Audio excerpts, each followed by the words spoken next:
जादू करवे तो ऐसे करना। बोल बोल के बिहारी लाल की जय जय।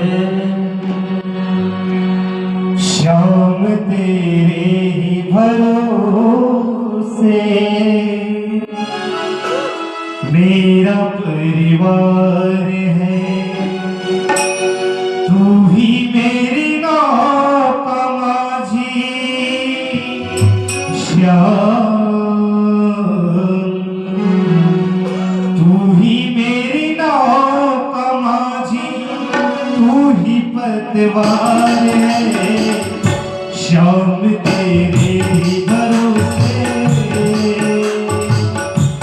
मेरा परिवार है, श्याम तेरे ही भरोसे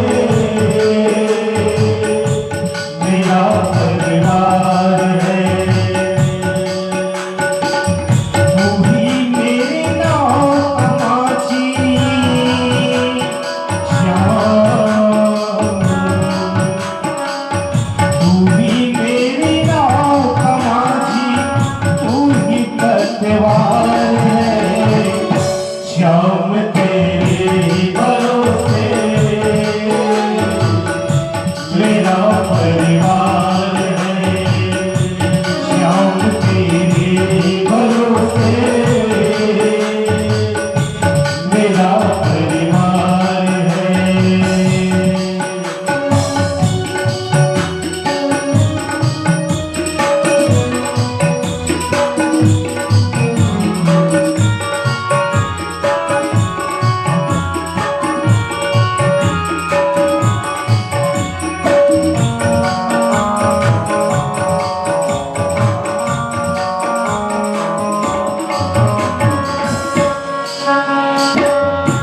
हुआ करी अच्छा माझी, आओ मेरी पार होगी, किसी की बीच घर में अपना दरकार होगी।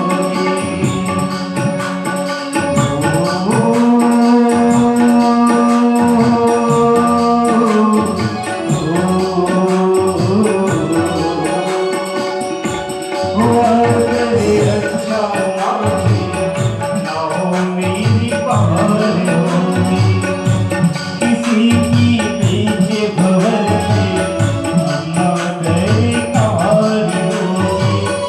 अभी तो तेरे भरोसे श्याम, अब तो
भरोसे मेरा परिवार है।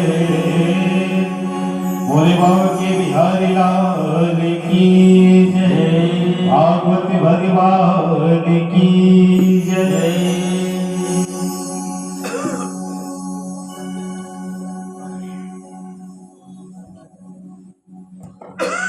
प्रेम से वृंदावन बिहारी लाल की। श्रीमद् भागवत महापुराण की। वेद व्यास जी महाराज की। श्री सुखदेव स्वामी की। अनंत बलवंत श्री हनुमंत लाल की। सर्वदेवमयी गौ माता की जय। गंगा यमुना मैया की जय। भारत माता की जय।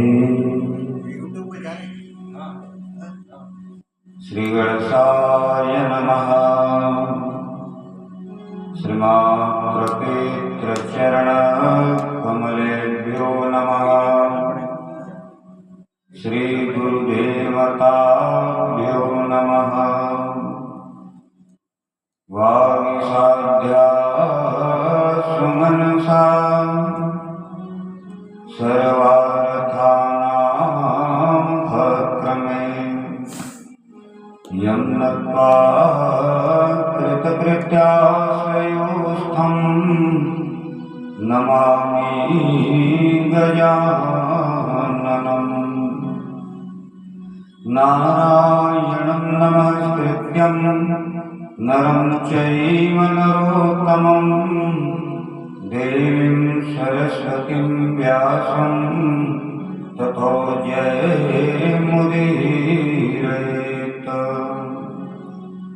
मन्मनाथ श्री जगन्नाथ मद्गुरु श्री जगद्गुरु मदात्मा सर्वभूतात्मा तस्मै श्री गुरुवे नमः। प्रेम से वृंदावन बिहारी लाल की जय। भगवान की कथा। प्रेम भाइयों, श्रोता समाज करुणा में ममता में वात्सल्य में मेरी माता बढ़िया सुंदर भागवत प्रांगण में विराजमान है। एवं सभी भगवान कृष्णचंद्र की अमृतमय कथा को श्रवण करने के लिए समुपस्थित श्रोतृवृंद भगवान बांके बिहारी के श्री चरणों में प्रणाम करते हुए आइए आज श्रीमद् भागवत की दूसरे दिवस की कथा में हम आप प्रवेश करें। कल की कथा प्रसंग में आप लोगों ने श्रवण किया कि राजा परीक्षित को श्राप लगा और राजा परीक्षित सब कुछ त्याग करके कहां पहुंचे हैं? गंगा तट पर।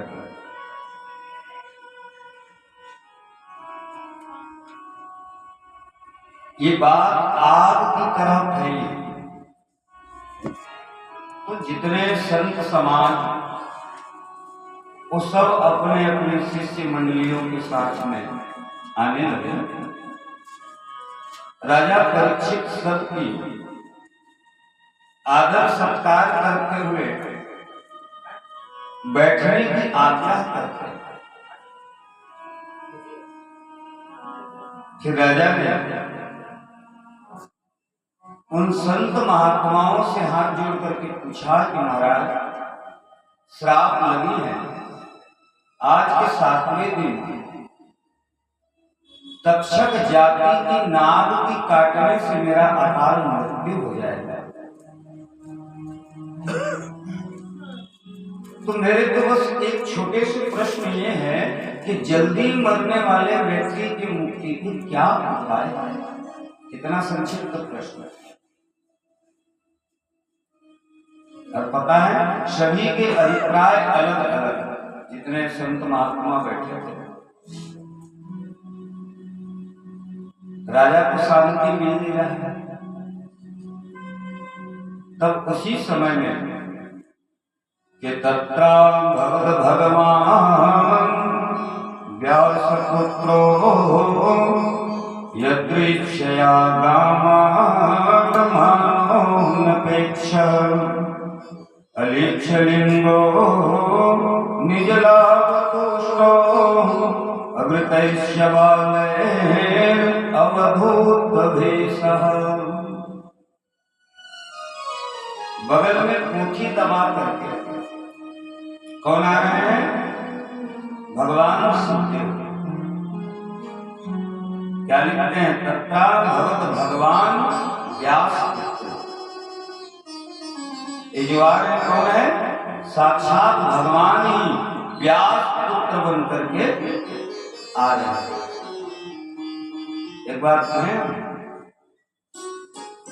जिस दिन राजा परीक्षित अपनी मां के गर्भ में थे ना, उस दिन भी किसी ब्राह्मण ने इसको मारने के लिए ब्रह्मास्त्र छोड़ा था। तो उस समय भगवान ने रक्षा कर लिया। और आज वही परीक्षित को मारने के लिए किसी ऋषि कुमार ने, किसी ब्राह्मण ने वाग वज्र छोड़ा। तो आज भी कौन आ रहे हैं? भगवान ही आ रहे हैं। देख रहे हो, उस दिन भी भगवान और आज भी भगवान आ रहे हैं। इसलिए यहां लिखा कि तत्र भगवद भगवान व्यास पुत्रो, भगवान ही स्वयं व्यास पुत्र बन करके आ रहे हैं। बड़ मजे की बात। भागवत को जिसने लिखा, जिसने रचना किया, वो कौन है? वेद व्यास। और वेद व्यास जी महाराज कौन है? ये भी भगवान है। द्वापरे समुप्राप्ते तृतीये युग परे जाता पराशरादि योगी व्यासभ्य कलया हरे। देखो, ये भी भगवान वेद व्यास। तो जिन्होंने भागवत की रचना किया वो भी भगवान, और जिन्होंने भागवत को सुनाया वो भी भगवान। और आज भगवान स्वयं आ रहे हैं कि तत्र भगवत भगवान व्यास पुत्रो यदृच्छया गामानपेक्ष अलिक्षलिंगो निजलावतुष्टो वृतैश्य बाले अवधूत भेषः।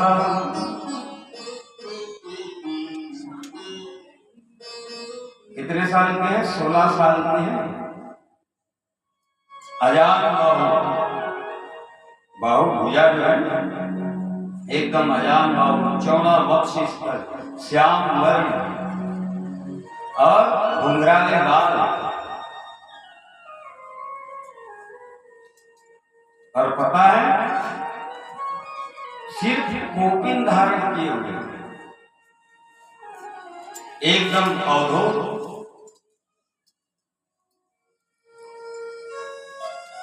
एक कथा तो इस तरह है, जब साधु संत सही उत्तर जब नहीं दे पा रहे थे, राजा परीक्षित की मुक्ति के मोक्ष के उपाय जब नहीं बता पा रहे थे,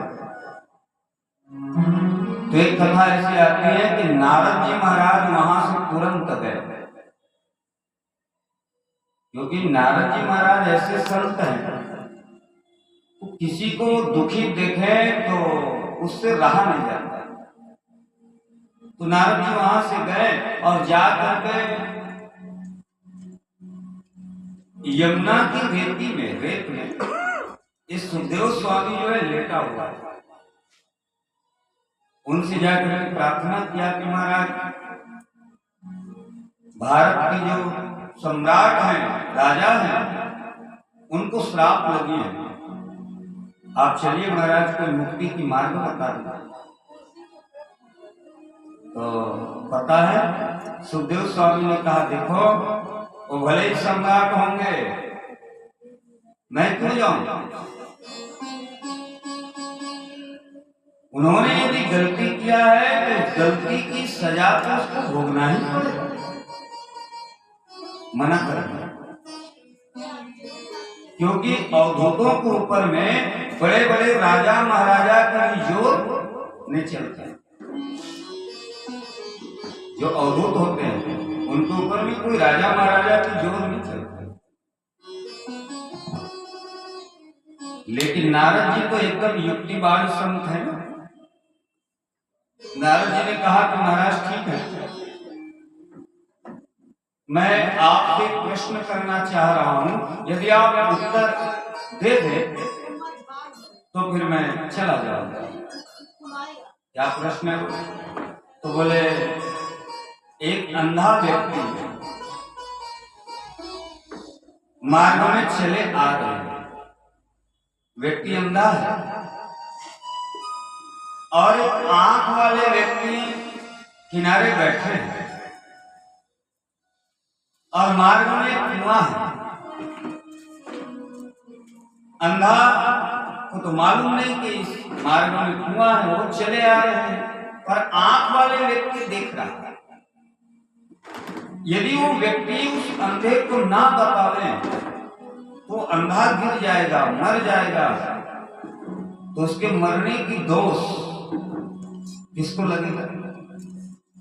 बोले, जो किनारे आंख वाला व्यक्ति बैठा है उसको लगेगा, क्योंकि वो देख रहा है, उसका कर्तव्य बनता है उसको बचाना। बस महाराज, ये संसार एक कुआं है नारद जी, संसार एक कुआं है, ये भवकूप है महाराज, और हम अज्ञान रूपी अंधे हैं। इसीलिए तो कहते हैं ज्ञान चक्षु को खोलो, तीसरा हम ज्ञान की दृष्टि में अंधे हैं। लेकिन महाराज, आपके पास तो ज्ञान रूपी चक्षु है ना, और यदि कहीं आप हमको ये भवकूप में पढ़ने से नहीं रोकोगे, नहीं बचाओगे, तो फिर सुखदेव स्वामी ने कहा कि नारद, तुम तो बड़े युक्तिवाद हो। बोले, ठीक है चलो। तब सुखदेव स्वामी आए। इतने बड़े संत हैं, उच्च कोटि की संत, बड़े त्यागी संत सुखदेव स्वामी। पता है, सुखदेव स्वामी जब चलने लगे तो हमारे यहाँ कोई साधु संत आते हैं तो उनके अगवानी करने के लिए, है ना, कितने लोग आगे पीछे डोलते हैं, बड़े भीड़ होता है। कोई नामी संत आ जाए, कोई बड़े कथा वक्ता आ जाए, तो कितने लोग आगे पीछे, बताओ। तो सुखदेव स्वामी तो इतने बड़े परमहंस संत हैं, तो 200-500 चेला आगे पीछे रहे होंगे। बोले, बिल्कुल नहीं, कोई चेला नहीं है साथ में, एकदम अकेले। हाँ, गांव के किनारे से जब ये बाबा निकले तो छोटे छोटे बच्चे इनके पीछे पीछे दौड़ने लगे, नागा बाबा आए हैं, और कोई चेला नहीं। ऐसे सुखदेव स्वामी आज बगल में कोठी दबा करके पहुंच रहे हैं महाराज परीक्षित की सभा में। देख रहे हो, आप केवल अधिकारी शिष्य बनो, अधिकारी श्रोता बनो। तो अच्छे वक्ता और अच्छे गुरु भगवान भेज ही देते हैं। प्रेम स्वरूप वृंदावन बिहारी लाल की ये ढूंढने की जरूरत नहीं है। नहीं तो आजकल गुरुआ फिरे बाजार में हमसे दीक्षा ले। बाजार में तो गुरुओं के आजकल भंडार लगे हुए हैं, बोलते हैं हमसे दीक्षा ले लो, हमसे दीक्षा ले लो। गुरुआ फिरे बाजार में हमसे दीक्षा ले लो, स्वर्ग जाओ चाहे नरक पड़ो, लिफाफा ही हमें दो। प्रेम के लोग वृंदावन बिहारी लाल की देखो, लिफाफा चढ़ाओ, बाकी उसके बाद स्वर्ग जाओ कि नरक।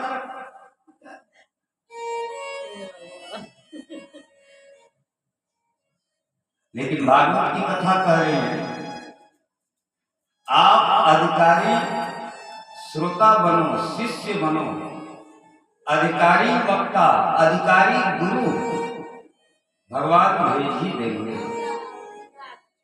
राजा परीक्षित कोई नारियल लेकर के सुखदेव स्वामी के पास नहीं पहुंचे थे, महाराज जी भागवत की कथा करानी है, आप टाइम दो। गए थे क्या? और आज हम लोग साधारण वक्ता लोग इतना अभिमान में रहते हैं, अभी 6 महीना तक टाइम नहीं है, 7 वर्ष तक टाइम नहीं है, बुकिंग है।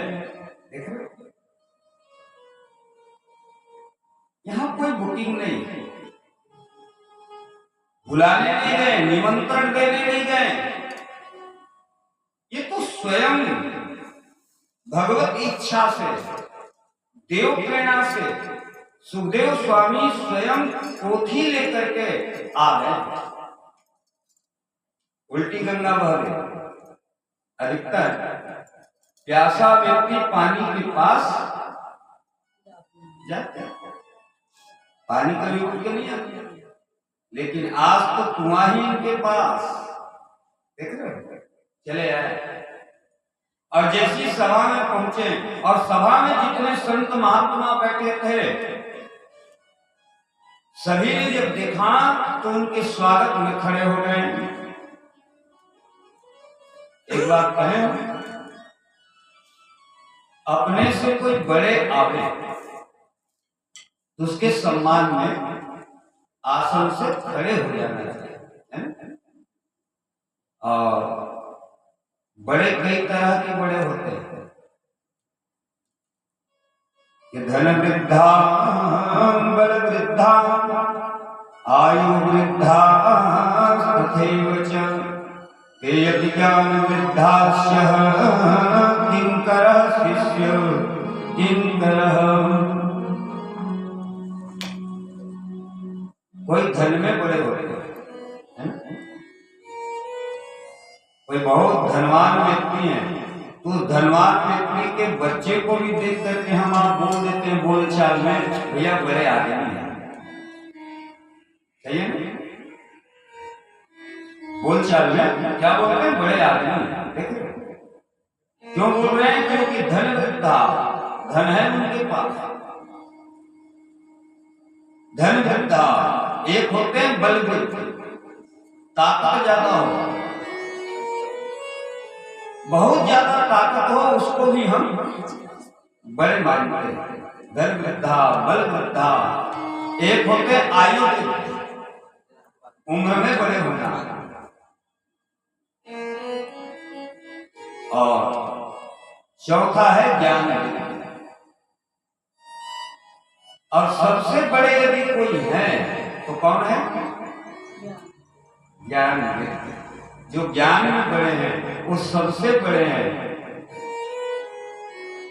यदि 16 साल के बच्चे को भी यदि कई 4 वेद, 6 शास्त्र, 18 पुराण के यदि ज्ञान है तो वास्तविक में वो सबसे बड़े हैं। ये ज्ञान। और ऐसे ज्ञानी पुरुष आ जाए, अपने से कोई बड़े व्यक्ति, कोई प्रतिष्ठित आ जाए, तो शास्त्र कहते हैं उसके सम्मान में खड़े हो जाना चाहिए। और जितने बाबा बैरागी सब बैठे थे वो सभी बाबा बैरागी संत महात्मा जब खड़े हुए तो राजा परीक्षित भी खड़े हुए, और राजा परीक्षित खड़े होकर के सोचने लगे ये जो आए हैं ये कोई साधारण नहीं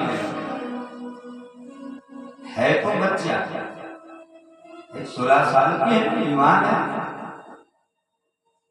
लेकिन इस 16 साल के युवान साधु को देख करके बड़े बड़े साधु महात्मा यदि खड़े हो गए तो इसमें कुछ बात जरूर है। कौन सोच रहे हैं? राजा परीक्षित सोच रहे हैं कुछ बात।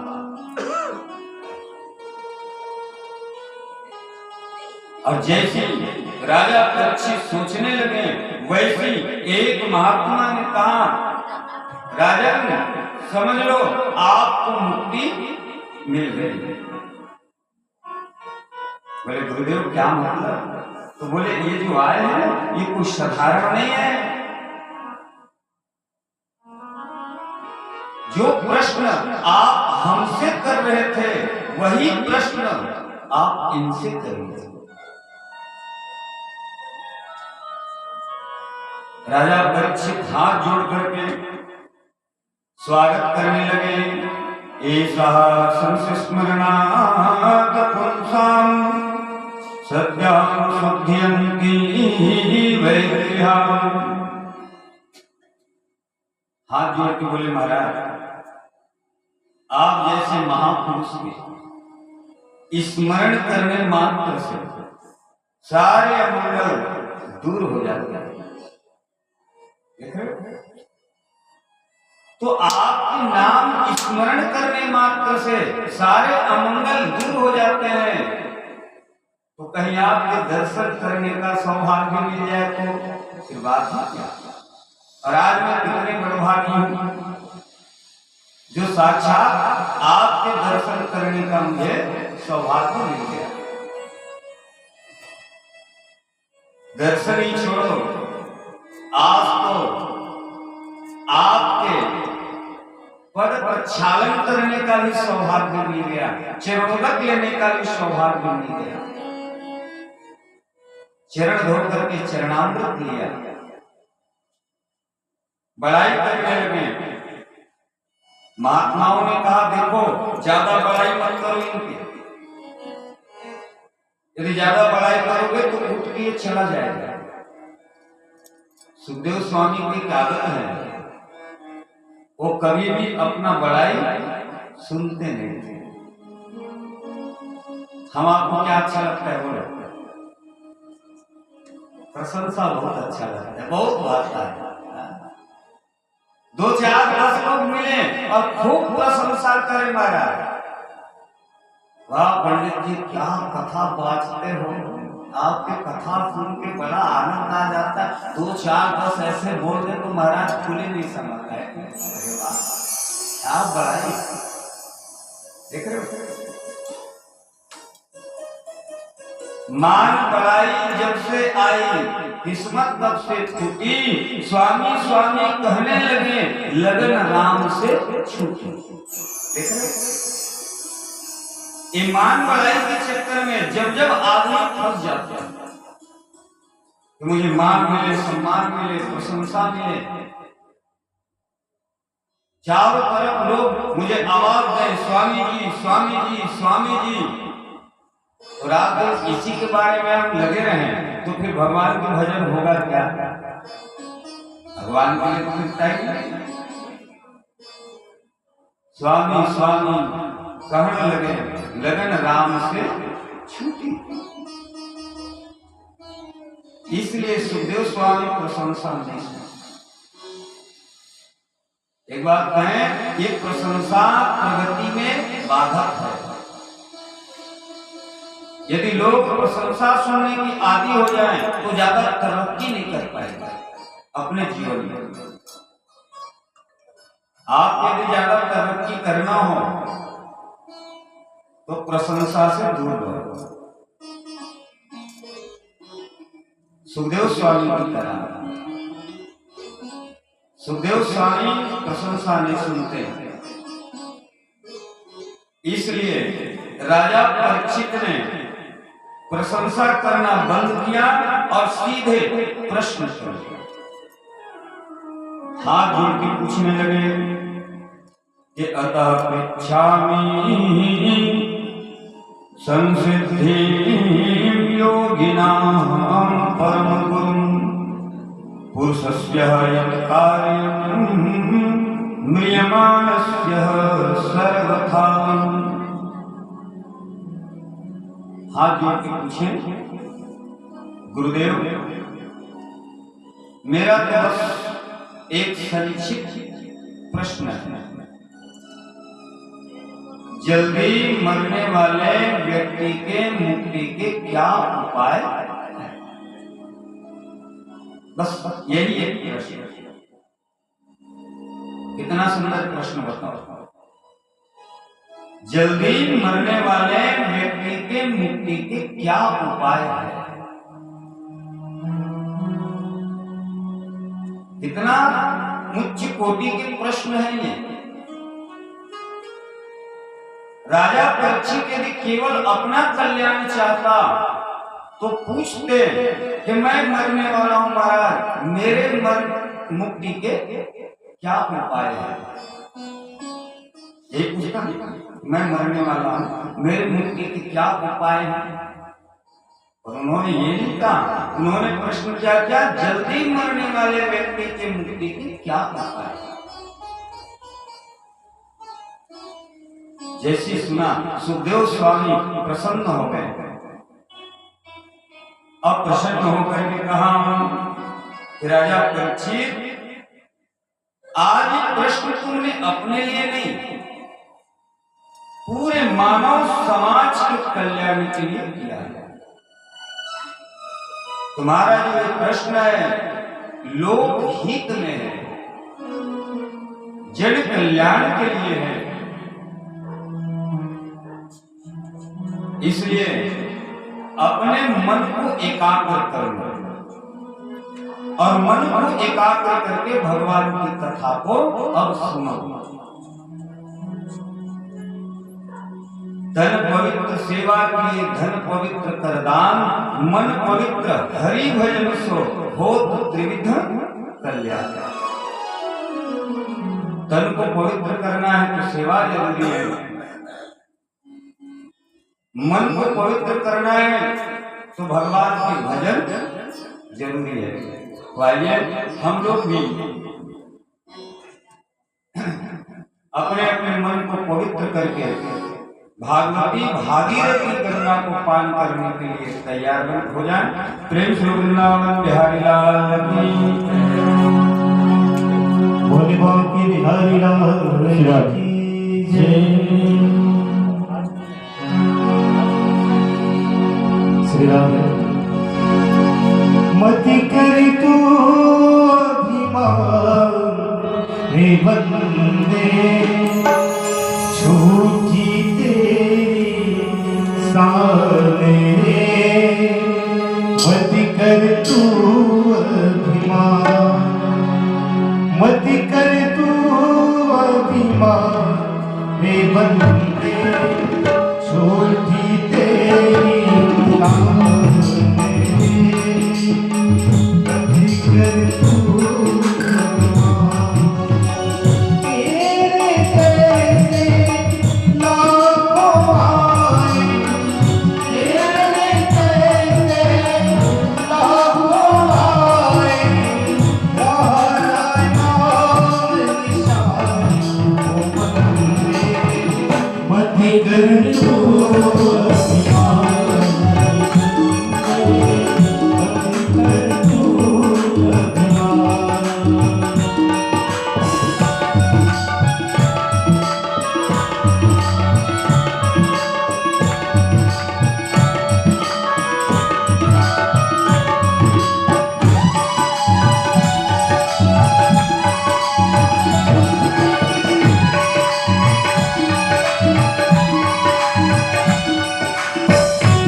कल्याण कर जाए।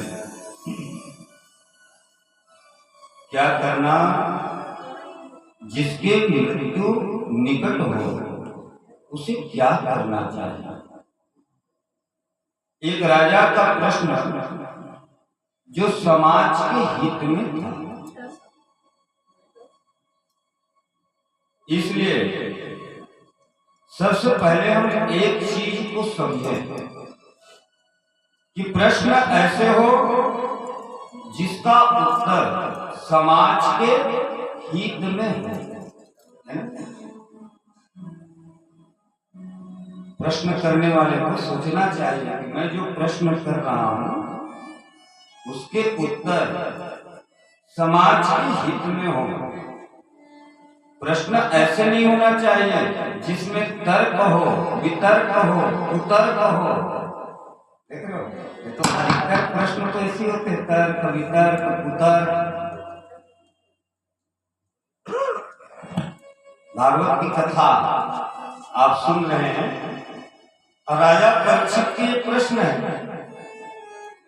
कितना सुंदर प्रश्न है। राजा परीक्षित ने हाथ जोड़ करके कहा कि गुरुवर, अनजाने में मन तो था नहीं, पर अनजाने में मुझसे एक गलती हो गई। पाप करने की कोई इच्छा नहीं था मेरे मन में। मैं तो गया था जंगल शिकार में, भूख लगी, प्यास लगी, मैं ऋषि आश्रम में गया और मुझसे यही एक गलती हो गया कि मैंने ऋषिवर के गले में मृत सर्प डाल दिया। पाप करने का मन नहीं था, ये गलती से हो गया मुझसे। कई लोग तो जानबूझ के करते हैं। राजा परीक्षित कह रहे हैं, महाराज ये मुझसे गलती में हुए हैं, मन से नहीं हुआ, ये मजबूरी से हुआ। मन और मजबूरी दोनों में अंतर है।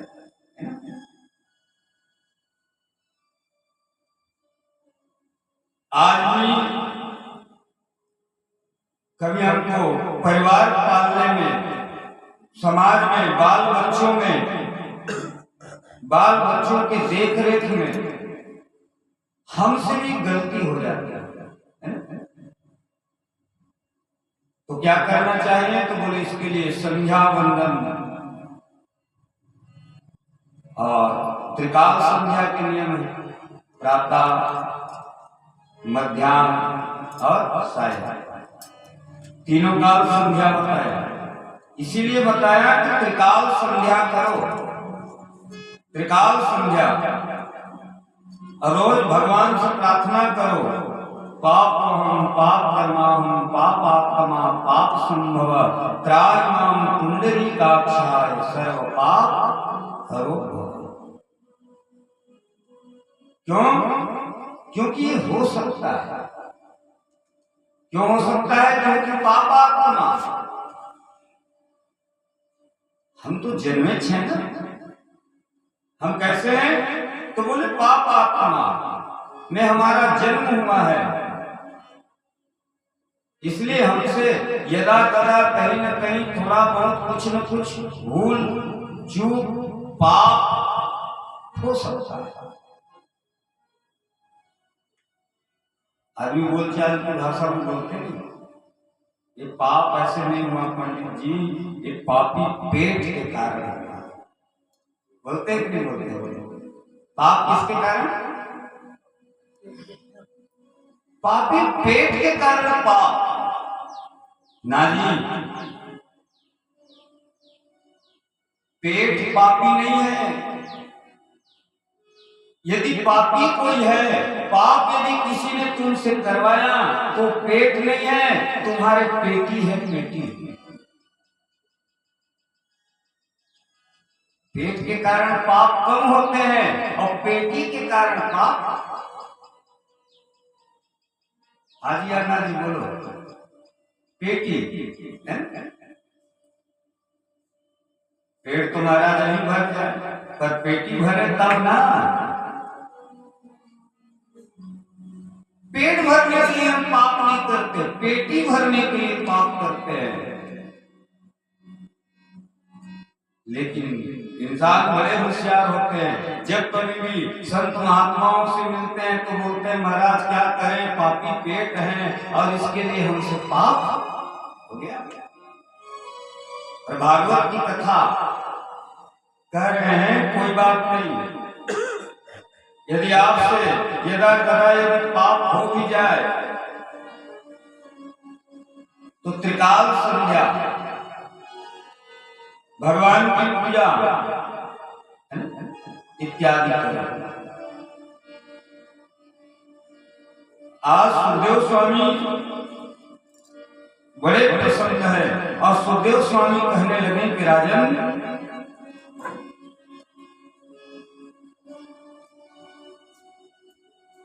सतयुग में एक मनुष्य की उम्र 1,00,000 वर्ष के होते थे। कितने? 1,00,000 वर्ष।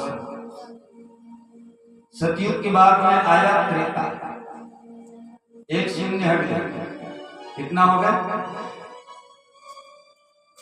10,000। हाँ बोलते में कथा सुनो। सतयुग के बाद त्रेता, त्रेता में एक शून्य हट गई तो बचा 10,000 वर्ष। त्रेता गए तो आगे द्वापर, एक शून्य और हट गए, कितना बचा? 1000 वर्ष।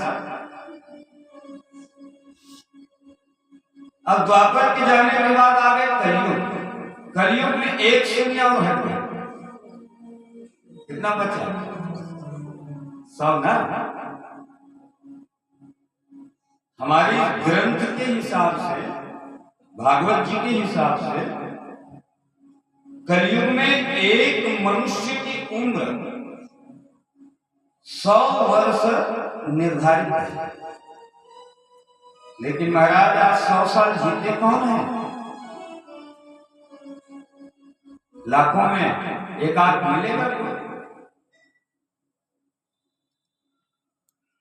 कलयुगी मनुष्य 100 साल जी नहीं पाते। क्यों?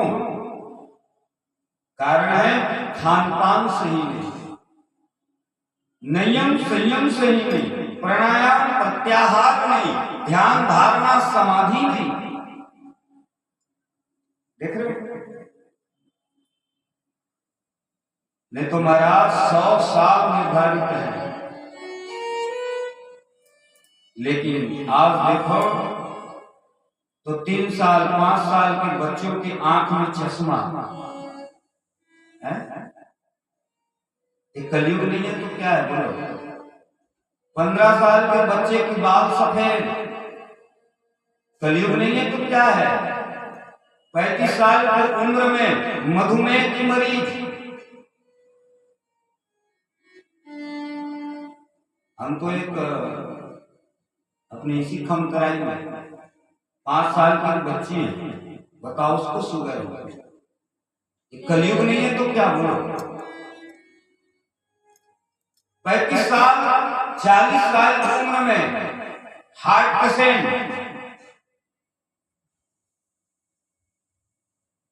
ऐसा क्यों? क्योंकि आज नियम संयम सही नहीं, खान पान सही नहीं। 100 साल निर्धारित हैं, वो भी 100 साल कैसे? रात और दिन मिलाकर। समझ आया? नहीं ना। 24 घंटा के एक दिन, एक दिन में कितने घंटे? 24 घंटे। तो 12 घंटा के दिन और 12 घंटा की रात, तो 24 घंटे। 24 घंटा के एक दिन। इस हिसाब से यदि हम देखें तो आधा उम्र तो सो के ही निकाल दिए हमने, निकाले कर नहीं? आधा उम्र सो के ही निकाल दिए, बचा 50। अब वो 50 से महाराज कि ससुरारी प्यारी भई जब ते। अब महाराज घर विवाह इत्यादि के बाद तो घर गृहस्थी में और बचपने बीमारी इत्यादि में यूं ही निकल गया और जैसे आए थे वैसे ही हम चले गए। सुखदेव बाबा कहते हैं राजा परीक्षित, जल्दी मरने वाले व्यक्ति को एक ही उपाय करना चाहिए कि तस्मात् भारत सर्वात्मा भगवान ईश्वरो हरि। श्रोतव्यः कीर्तितव्यस्य स्मर्तव्यः शताभयम्। क्या करना चाहिए? तो कहा श्रोतव्यः, ज्यादा से ज्यादा भगवान की गुणानुवाद को सुनना चाहिए। इतना सुंदर उपाय बता रहे हैं कि ज्यादा से ज्यादा सुनना चाहिए। और एक बात कहें, हमको तो परीक्षित से भी ज्यादा सावधान रहना चाहिए।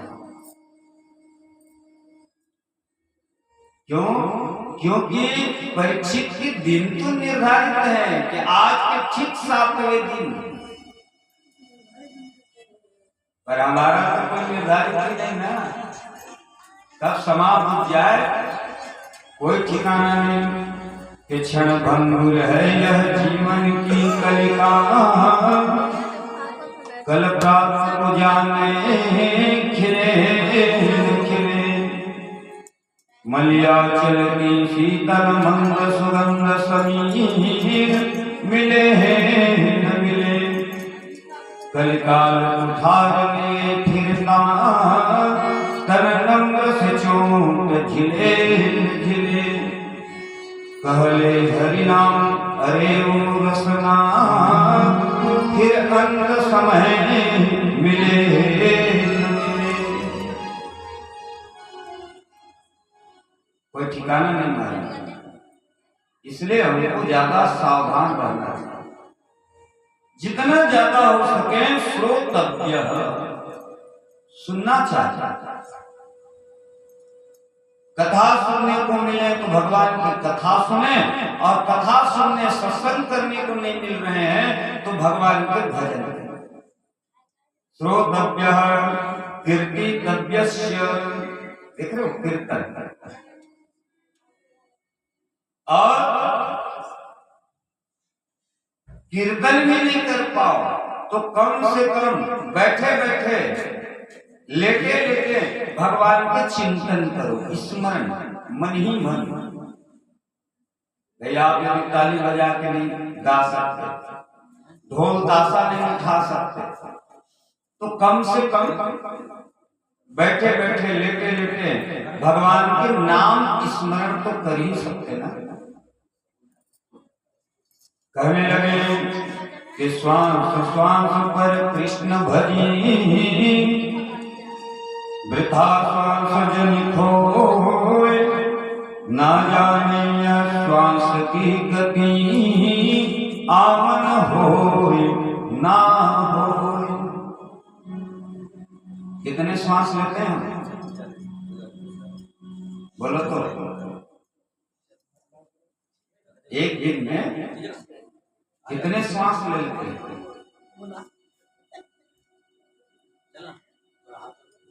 21,600 श्वास। कितने? 21,600 श्वास हम रोज लेते हैं। और जो श्वास निकल गया वो फिर वापस आने वाला नहीं है।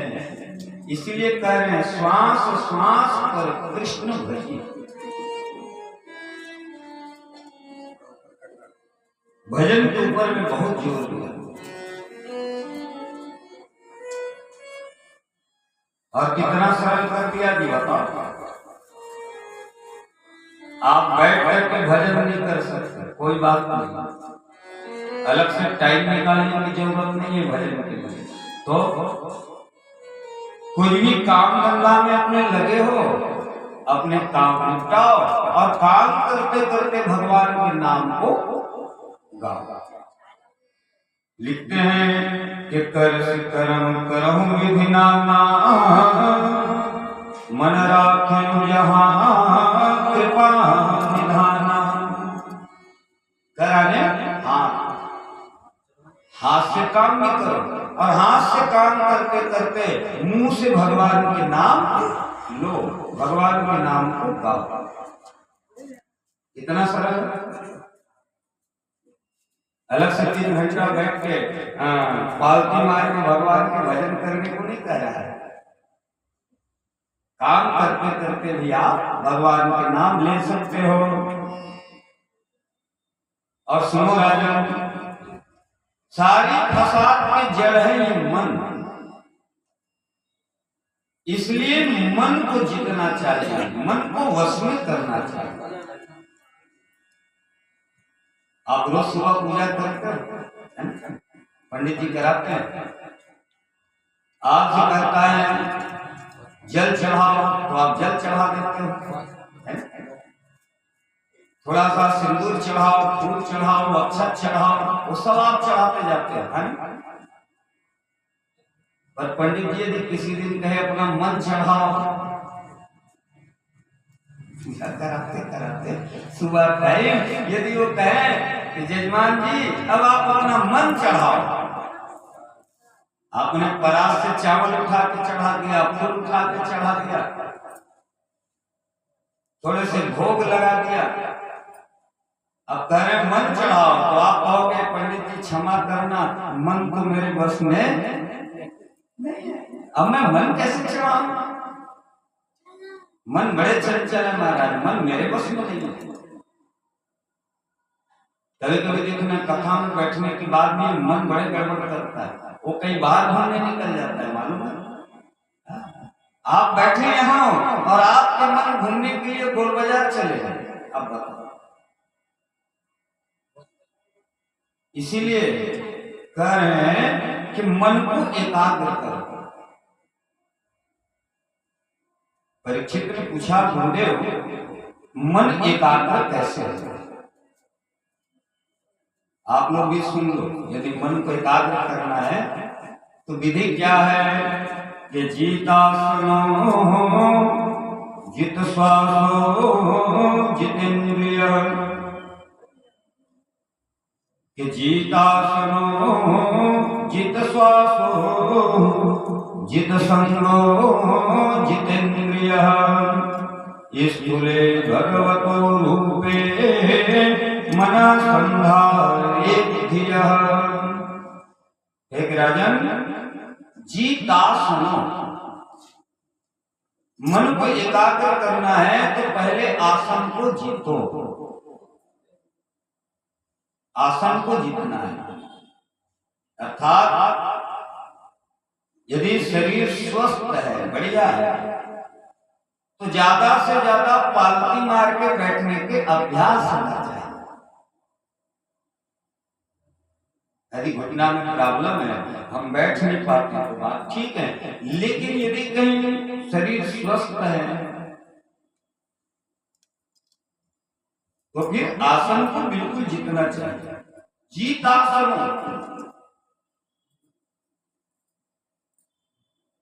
ऐसे बैठ करके यदि हम कथा सुने, लेकिन ध्यान रखना ये शरीर स्वस्थ है उनके लिए है, जो कुर्सी में बैठे हो मत सोच लेना, आप लोग बैठे हो तो कुछ न कुछ प्रॉब्लम है। तो आप लोग ये मत समझ लेना कि महाराज जी ऐसे क्यों बोल रहे हैं। शरीर यदि स्वस्थ है उनके लिए जीतासनो, इस आसन में बैठ करके यदि कहीं हम भगवान की भजन करें, नाम जाप करें तो बहुत जल्दी सिद्ध हो जाता है। सोफा में बैठ के जाप करोगे और ऐसे सुखासन में बैठ के जाप करोगे, थोड़ा अंतर तो आएगा। तो आसन जीतना चाहिए, जितासन। फिर कहा जित श्वास, श्वास को भी जीतना चाहिए। जो 21,600 श्वास जो हम लेते हैं, इस श्वास को भी जीतना चाहिए। और कहा संग को जीतना चाहिए, मतलब अच्छे लोगों की संग करना चाहिए। ज्ञान बढ़े गुणवान के संगति, ध्यान बढ़े तपसी संग किन्ने, अमोह बढ़े परिवार के संगति, अलोभ बढ़े धन में चित दिन्ने। देख रहे हो? तो जैसे कि संगत वैसे रंगत में आप रंगो। इसलिए बाबा सावधान करते हैं कि जीत संगो, संग को जीतो। कैसे जीतना है? तो बोले यदि कहीं हम किसी दुराचारी पापी से भी यदि मुलाकात हो जाए, मिले, तो उस दुर्गुणी व्यक्ति के दुर्गुण हमारे अंदर में ना आए, बल्कि हमारे सद्गुण से वो प्रभावित हो जाए, हमारे गुण से वो प्रभावित हो जाए, पर उसके जो अवगुण है वो हमारे अंदर ना आए। तो संग जीतना है। संग जीतो जितेंद्रिय, इंद्रिय को जीतना है। कितने इंद्रिय हैं बोलो तो? हाँ, 10 इंद्रिय। 5 ज्ञानेंद्रिय, 5 कर्मेंद्रिय, इंद्रिय हो गए 10। तो ये इंद्रिय को भी जीतना है, अर्थात सभी इंद्रिय हमारे बस में हो। ऐसे नहीं कि आंख जो देखना चाहे वो हम देखें, ऐसा नहीं। जो हम देखना चाहे वो हमारा आंख देखे। और जब तक इंद्रिय नहीं जीते तो क्या होता है? जो हमारे आंख देखना चाहते हैं वो हम देखते हैं। शास्त्र कहते हैं ऐसे नहीं, जो हम देखना चाहें वो हमारे आंख देखे।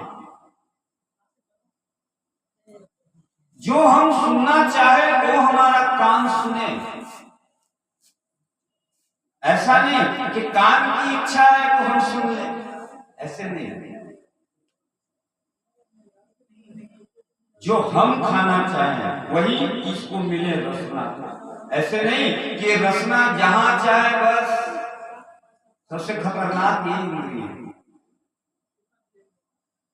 इसी के कारण तो राजा परीक्षित को श्राप लगी ना। ये खतरनाक इंद्रिय के कारण ही राजा परीक्षित को श्राप लगी।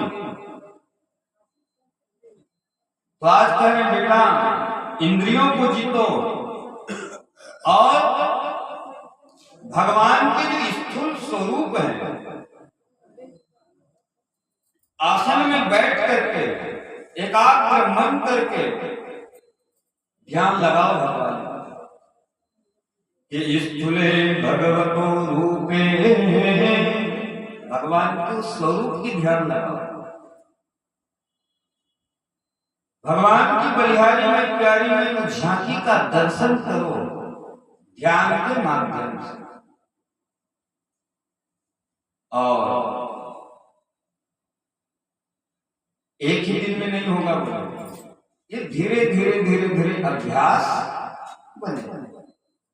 एकाएक आप बैठो तो मन नहीं लगेगा, कोई बात नहीं। आज 10 मिनट, कल 15 मिनट, परसों 20 मिनट, धीरे धीरे बढ़ाओ। और ऐसे धीरे धीरे धीरे धीरे अभ्यास यदि बढ़ा दोगे तो फिर 5-5 घंटा, 7-7 घंटा आप ऐसे बैठे। कई लोग पूछते महाराज आप इतने समय तक 5-5, 6-6 घंटा, या तो कुछ नहीं है।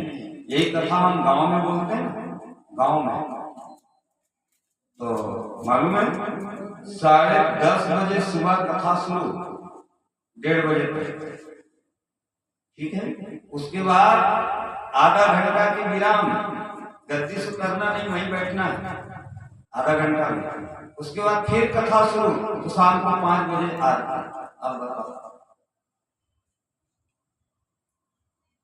दोनों टाइम कथा हुई,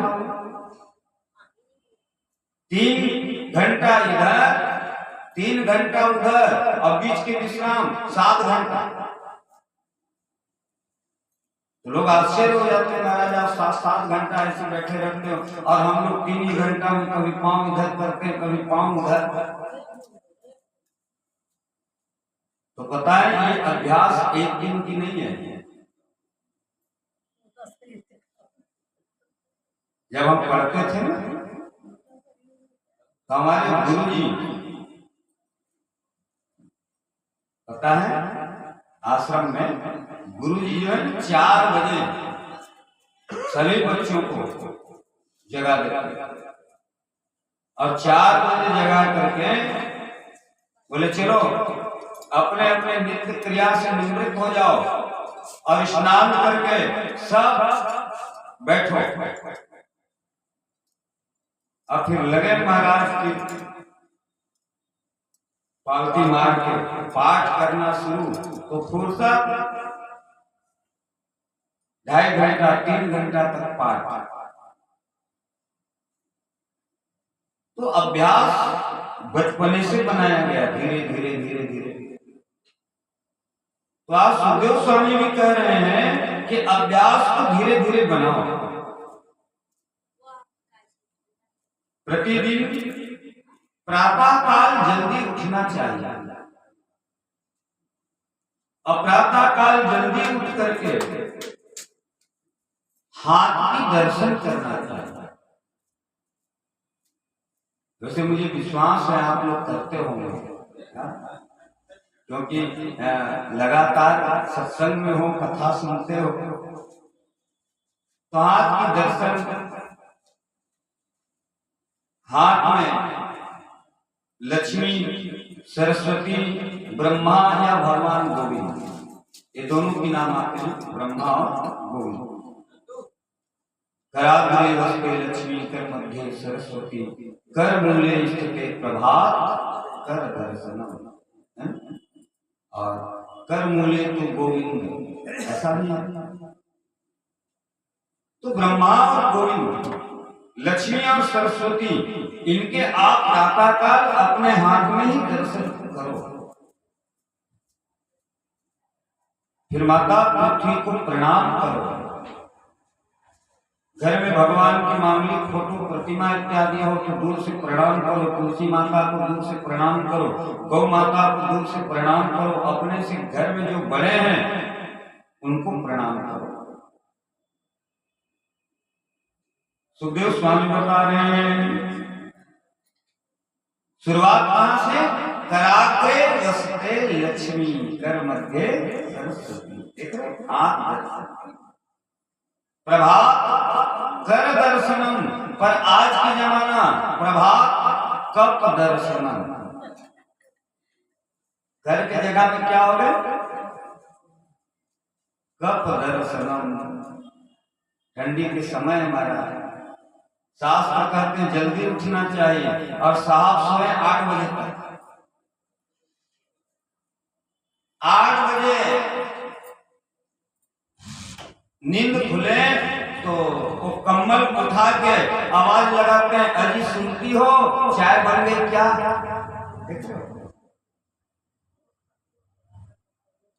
अभी सो के उठे हैं, बिस्तर छोड़े नहीं, बिस्तर में ही पड़े हैं, और आवाज लगा रहे हैं चाय बन गई क्या? अरे साहब अभी सो के उठे हो, थोड़ा हाथ मुंह धो लें,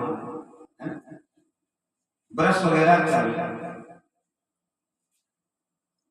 तो पता है, बोले महाराज ये सब की जरूरत नहीं है। चाय पीने के लिए क्या जब मिल जाए पी लेना चाहिए। छत्तीसगढ़ी में प्राय मैं कहा करता हूँ, आप लोग 2-4 बार सुने भी होंगे। चाय नाश्ता पान दत्वन ना स्नान, सुने होंगे? चाय नाश्ता पान दत्वन ना स्नान, जब में लान मुहे में धसान। प्रेम से वृंदावन बिहारी लाल की छत्तीसगढ़ी कहावत। चाय नाश्ता पान के लिए महाराज कोई स्नान की जरूरत नहीं, कोई दातुन ब्रश की जरूरत नहीं, जब मिल जाए जहां मिल जाए बस मुंह में धसान। देख रहे हो, शास्त्र करें कर दर्शनम और हम हो गए कप दर्शनम। तो कप दर्शन करने वाले व्यक्ति अब दीर्घायु होगा, क्या बोला? वो दीर्घायु होगा। अरे यहाँ 100 साल निर्धारित किए हैं, इसलिए हमने कहा खान पान सही नहीं है, नियम संयम सही नहीं है, प्राणायाम प्रत्याहार ध्यान धारणा समाधि कुछ भी नहीं महाराज। प्राणायाम आहार किस बला के नाम है कौन जाने। तो कृपा है बाबा रामदेव के, कुछ लोग कुछ क्या बहुत लोग थोड़ा जानने लगे योग के बारे में।